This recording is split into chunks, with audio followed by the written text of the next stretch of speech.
What makes Six Sigma the most dominant product in the market? Yes, you can say the predecessor or the evolution for Six Sigma came from TQM.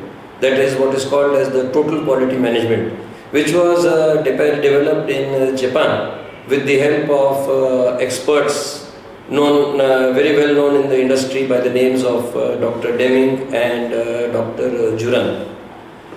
These people achieved excellent results with total quality management in Japanese organizations, say sometime between 1960 and 1985. So much so that Japanese industry became a major threat to the organizations in USA and western part of the world, because they started making very good products and they were able to do this with a lower cost, because they cut down the waste, they cut down the defects. So that was how Motorola got into the thought of developing Six Sigma, and using TQM as a base, they have developed Six Sigma. Now, how Six Sigma is today preferred over TQM is that TQM focuses more on the day-to-day operational problems of an organization, whereas Six Sigma is seen right from the top. It involves top management who can get a telescopic view of the organization, how the organization is experiencing difficulties and pains in different parts.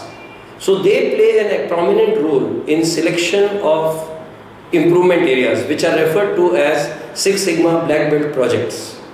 Teams are formed using cross-functional members, which is similar to TQM.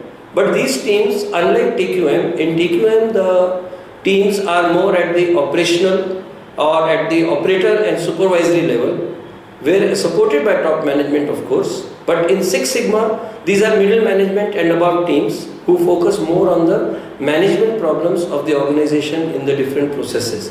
So it's a question of level. The way Six Sigma handles higher level problems, no other methodology has come to that point.